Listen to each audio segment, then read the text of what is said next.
ನಿಮ್ಮ ಅಶ್ವವೇಗ ಟಿವಿಯಲ್ಲಿ ನಾನೊಂದು ಇವತ್ತೊಂದು ಚಾಲೆಂಜ್ ಮಾಡಲಿಕ್ಕೆ ಉಂಟು. ಮಾಡಿ. ನಿಜವಾದ ದೈವ ಬಂದಿದೆ ಅಲ್ಲ ಇವರು, ನಾನು ಏನಿಲ್ಲ 5 ಹೆಜ್ಜೆ ಇವರು ನಡಿಬೇಕು.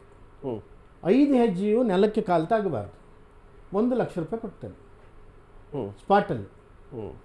5 ಹೆಜ್ಜೆ ನಡೆದಾಗ 1 ಹೆಜ್ಜೆನೂ ಕಾಲು ನೆಲಕ್ಕೆ ತಾಗಬಾರ್ದು. ಹಾಗಾದ್ರೆ ಗುರುಗಳು ನೀವು ಹೇಳ್ತಾರಂಥದ್ದು ಅಂದ್ರೆ ದೇವರಲ್ವಾ? ದೇವರು ಮೈ ಮೇಲೆ ಬರೋದೇ ಇಲ್ವಾ?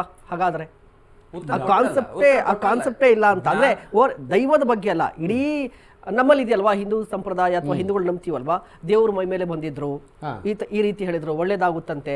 ಸೊ ಈ ದೇವರು ಮೈ ಮೇಲೆ ಬರೋ ಕಾನ್ಸೆಪ್ಟ್ ಬಗ್ಗೆ ದೈವವನ್ನ ಅದರ ಕರಾವಳಿ ಬಹಳ ಚಂದ ಸೈಂಟಿಫಿಕ್ ಆಗಿ ಕೊಟ್ಟಿದೆ ನಮ್ಮ ವೇದ.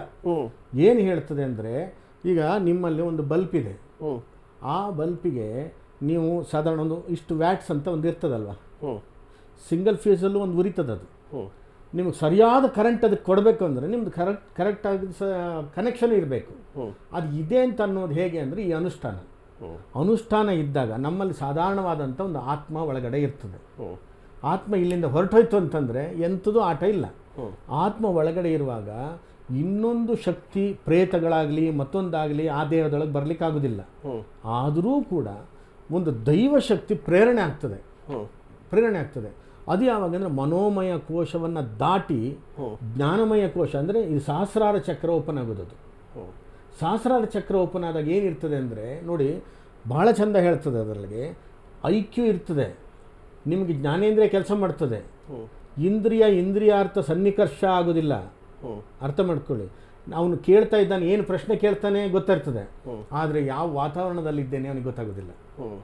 ಅವನ ಪ್ರಶ್ನೆಗಷ್ಟೇ ಇವನಿಗೆ ಜ್ಞಾನ ತನ್ನದ ಹಿಡಿತ ಬಿಟ್ಟು ಅವನ ನಾಲ್ಗೆನಲ್ಲಿ ನುಡಿತದಲ್ಲ, ಅದು ದೈವ ಶಕ್ತಿಯಿಂದ ನುಡಿತದೆ ಅನ್ನುವಂಥದ್ದು ನಂಬಿಕೆ. ಅದು ಸೈಂಟಿಫಿಕ್ ಆಗಿರ್ತದೆ. ಅಷ್ಟು ಬರಬೇಕೋಸ್ಕರ ಆಗಿ ಈ ಮುಗ್ಧತೆ ಜನರು ಇದ್ರಲ್ಲ, ಹಿಂದೆ ಆದಿವಾಸಿಗಳು ಭೂತಾರಾಧನೆ ಮಾಡ್ತಾ ಇದ್ದದ್ದು, ಅವರಲ್ಲಿ ಸ್ವಲ್ಪ ಮನಸ್ಸು ವಿಚಲಿತವಾಗದೆ ಎಲ್ಲೋ ಹೋಗಬೇಕು, ಅದಕ್ಕೋಸ್ಕರ ಸ್ವಲ್ಪ ಡ್ರಿಂಕ್ಸ್ ಮಾಡ್ತಾ ಇದ್ರು. ಅಲ್ಲಿಗೆ ಬರ್ತಿದ್ದೆ. ಹಾಂ, ಡ್ರಿಂಕ್ಸ್ ಎಲ್ಲ ನೈವೇದ್ಯವಾಗಿ ಇಡುವಂತದ್ದು ಕೂಡ ನೋಡಿದ್ವಿ. ಹೌದು. ಯಾಕೆ ಡ್ರಿಂಕ್ಸ್ ಮಾಡ್ತಿದ್ರು ಅಂದರೆ ಮತ್ತಿನಿಂದ ತನ್ನ ಇದೆಲ್ಲ ವಿಚಾರಗಳು ದಾಟಿ ಹೋಗಬೇಕು ಅವನು. ಈಗ ಒಂದು ತಪಸ್ಸಿನಲ್ಲಿ ದಾಟಿ ಹೋಗೋದು ತುಂಬ ಹೊತ್ತಾಗ್ತದೆ, ಅದು ಹಿಪ್ನೋಟೈಸ್ ಆಗಿ ಹೋಗಲಿಕ್ಕೆ. ಈ ಮಾದಕ ಒಳಗಡೆ ಇದ್ದಾಗ ಅವನು ಕುಣಿದು ಕುಣಿದು ಕುಣಿದು ಕುಣಿದು ಅವನಿಗೇ ತನ್ನ ಹಿಡಿತ ಬಿಟ್ಟೋಗ್ಬಿಡ್ತದೆ.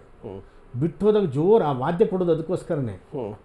ಕೇಳಿದಿರಲ್ಲ ನೀವು, ವಾದ್ಯಗಳೆಲ್ಲ ಇದ್ದಾವೆ. ಆ ವಾದ್ಯದಲ್ಲಿ ಏರಿಸಿ ತಗೊಂಡೋದಾಗ ಇವನಿಗೆ ಪ್ರಾಣಮಯ ಕೋಶದಿಂದ ಮನೋಮಯ ಕೋಶ ಓಪನ್ ಆಗ್ತದೆ. ಆ ಹಾಡಿಗೆ ಕುಣಿತಾ ಇರ್ತಾನೆ. ಮತ್ತು ಕುಣಿದದ್ದು ನಾವಿನ ಬೆಂಕಿ ಎಲ್ಲ ಕೊಡ್ಲಿಕ್ಕಿದೆ, ಅದಕ್ಕೆ ದೊಂದಿಗಿಂದಿ ಎಲ್ಲ ಕೊಡ್ಲಿಕ್ಕಿದೆ. ಆ ದೊಂದಿ ಎಲ್ಲ ಕೊಟ್ಟು ಆ ದೀವಟಿಗೆ ಅಂತ ಕರಿತೇವೆ, ಅದನ್ನೆಲ್ಲ ಕೊಟ್ಟು ಕುಣಿದುವಾಗ ಮನೋಮಯ ಕೋಶದಿಂದ ಜ್ಞಾನಮಯ ಕೋಶಕ್ಕೆ ಹೋದ ಅವನು. ಅವಾಗ ನುಡಿ ಕೊಡೋದು.